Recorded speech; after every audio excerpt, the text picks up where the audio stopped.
LAFC rebuilds its midfield, partially with help from the Galaxy. And the Dodgers continue to toy with baseball by adding pitchers. Good morning. I'm James. This is your daily dose of sports and snark for the greatest sports city in the world, Los Angeles. This is the faithful Angelenos morning report. It's January 22nd, 2025, still in Portland for work, which totally sucks, but we added a new subscriber to the Angeleno familia, which totally rules. Thank you for joining. We're going to do our best to keep you informed, and if you like being in the know about LA sports, clickety-clack the like button. Clickety-clack the subscribe button. There's a notification bell. Hit that. It'll let you know when we drop new content. Sharing is caring. Let people know we exist, and by all means, comment. Now, before we go through the news and notes, a look at the scoreboard. Lakers 111, Washington 88. Anthony Davis scored 29 points. LeBron James added 21. UCLA basketball 85, 18th ranked Washington 83. In a turn of events, it's now the Bruins doing the upsetting. Good. They snap a 7-game winning streak for the Badgers. Andy Mara scored 22 points. Meanwhile, today, Florida's in town to play the Kings at 7 o'clock, and USC basketball is going to be at Nebraska at 6. So what do you say we get to the news? And I want to start off with soccer. I realize that the Dodgers are defending world champions, but the addition that they've made isn't exactly officially an addition yet. And I have to be honest with you, if you watch MLS at all, there is no doubt amongst anybody in the league that the fiercest, angriest, most bitter rivalry out there is between LAFC and the 6-time and currently defending MLS Cup champion Galaxy. Now for LAFC, there was something missing from the roster. And by that I mean an entire midfield. Seriously, the midfield. They had lost so much since the end of the season to that part of the roster. Ilie Sanchez signs with Austin. Edward Atuesta goes. Basically, if the black and gold didn't address it, and a center back decided to clear a ball away from the net, it would probably have to roll damn near to midfield before a teammate would be able to chase it down. There was nobody in the middle. It was basically backs and forwards. That's it. Now, I'm no Pep Guardiola, but even I know you can't win that way. So LAFC took 2 big steps to rebuild their midfield. First, the acquisition of Brazilian midfielder Igor Jesus is a done deal. They had also previously added Odin Thiago Holm from Celtic FC on loan as a potential attacking midfield. So Jesus is supposed to be more defensive-minded. So finally, it's starting to look a little bit more like a soccer team, right? But then came the big move. The pièce de résistance, at least in terms of social media angst, because the pièce de résistance does not leave a good taste in the mouths of Galaxy fans. Now, the Galaxy, meanwhile, are flush with midfielders and damn near no salary cap space. So figure it out. Exactly. Their rivals took a midfielder off the payroll. Mark Delgado is going across town. This guy is the first player to go from the Galaxy to LAFC, to give you an idea of how rare these transactions actually are. 3 former LAFC players went the opposite direction eventually to the Galaxy. This is also kind of a quirky little thing in the sense that Delgado has now played, or will be about to play, for 3 MLS franchises. The third went out of business, Chivas USA. This move was met with some Galaxy fans like they were about to break out the pitchforks and the torches and storm the front office. If they were going to do that, if they were going to look to have Will Kuntz's head on a pike, they were going to basically need to hold on to something before falling to the floor, pounding their chest and screaming, "Why, God, why?" And to an extent, I do get it. Again, I've been to see El Trafico. I am a Galaxy supporter. I've had to verbally joust with black and gold supporters because, unfortunately, the vast majority of black and gold supporters do not understand the idea that 6 MLS Cups is way more than 1 MLS Cup. Math. It's a real kick in the groin, ain't it? But, look, I get that even the idea that even a street vendor moving from Dignity Health Sports Park to BMO Stadium is seen as a Judas-like betrayal.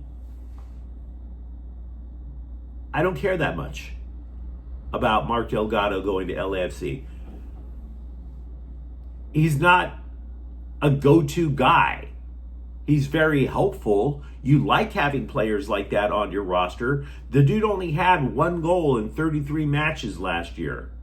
Moreover, this is more important than the number of goals. The only playoff match that he started, as far as I could tell, was the MLS Cup final when the Galaxy were scrambling to replace the injured Ricky Puig. He didn't start against Seattle. I didn't see him start. I went back to make sure. So is this a huge loss? Not necessarily. The best thing I could say about Delgado is that he played for Greg Vanney in both Toronto and LA.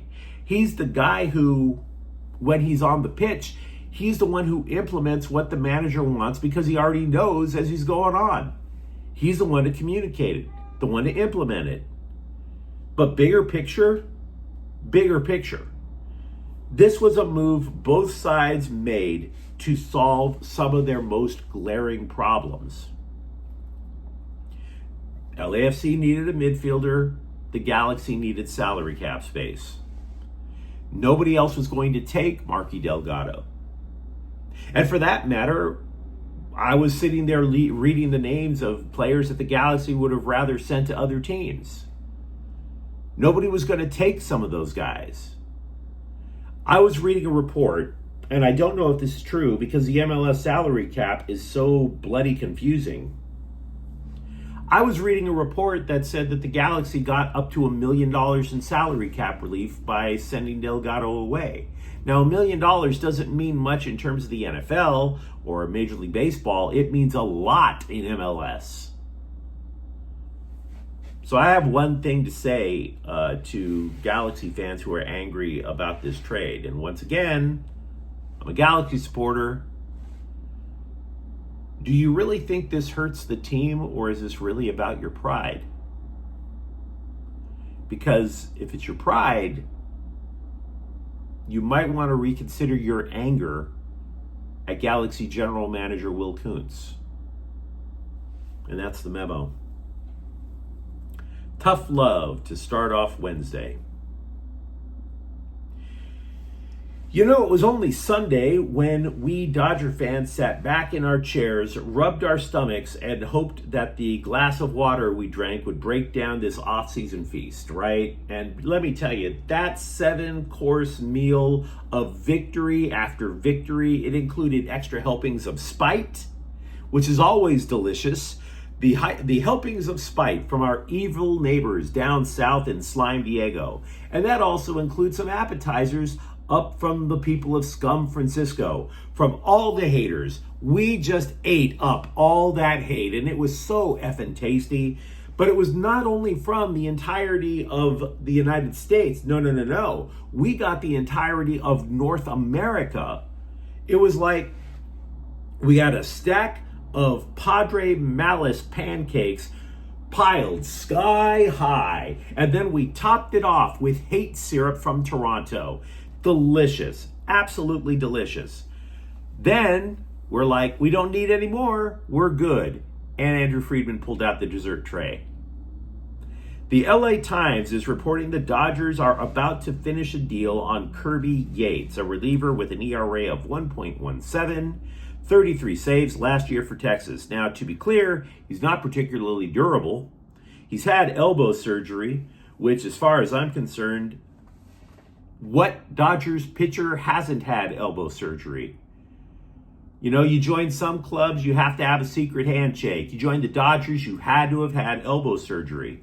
The guy just pitched 61 innings last year. Now, because of that, his market wasn't that strong, even though he was a closer in the past. If the Dodgers do add Yates, though, it would have to lead to an additional move. The bullpen is full, and only one player can be optioned to the minors. That would be Alex Vesia, but he was one of the Dodgers' best relievers. Having said that, if there's one thing we know about the Dodgers, they can't have enough arms to choose from. Their bullpen last year pitched the 5th most innings in the game, logged a bunch of bullpen-only games in the playoffs en route to winning the title. Now, you might say, well, yeah, but the other option is to trade away talent. USA suggested that in a mind-blowing column, to which we all said, duh. Well, thanks for that breaking news. Bob Nightingale was the one who suggested the Dodgers make a trade, and then he decided to throw a name against the wall to see if it would stick. Ryan Brazier. But this hot, moist, sexy trade rumor had no sources. So there's that. I'm not particularly overjoyed sharing this, but if you watch the national championship football game and you are a UCLA fan, you know damn well who is calling plays for Ohio State. CBSSports.com twisted the knife with a column headline that stated that it validates Chip Kelly's decision to abandon UCLA at the last possible moment. No, it doesn't, which I'll get to in a half second. If it matters, and I don't think it really does to Bruins fans, Kelly said absolutely nothing after the game that disparaged UCLA. He didn't clown them. So, for one, the thesis wasn't exactly supported by Kelly saying, ha ha ha ha, I was right all along. But here's why it doesn't validate Kelly leaving. Let me rephrase. It could validate Kelly leaving. It doesn't validate Kelly leaving in the middle of February. That was sticking the knife in the Bruins' back. Saying, you know what, at the end of the year, I can't hang. I'm getting old. I got to take it down a notch. Yeah, that makes sense. But timing is everything. You do it after the LA Bowl. You don't wait for 2 months to screw UCLA in the recruiting game. And by the way, you didn't just screw UCLA, you screwed a guy that I believe you kind of liked, the current head coach. Did you really have to chuck him under the bus? Seriously, what did Deshaun Foster ever do to you, Chip? Huh? So no, validate the leaving doesn't validate the timing. Angel City FC has added to its defense Australian national team defender Alana Kennedy. It's a 1-year contract with an option for 2026. I'd love to be able to tell you more, but I'd be lying to you if I said I was an expert in girls soccer. Hell, I'm barely literate in Galaxy soccer. I just like the good time, the soccer, and getting drunk. But you let me know what you think in the comments thread. Talk to me, for example. Am I wrong if you think that Marky Delgado is a bigger loss for the Galaxy than what I suggested? And for that matter, who do you decide to get rid of in order to make room for Kirby Yates on the Dodger roster? And if you enjoy the content, don't forget to subscribe to Faithful Angelenos. We're talking LA sports every single day here. Thank you for watching. I'm James. We'll be back tomorrow. Faithful Angelenos is a Kian Cortel Queso production. Take care.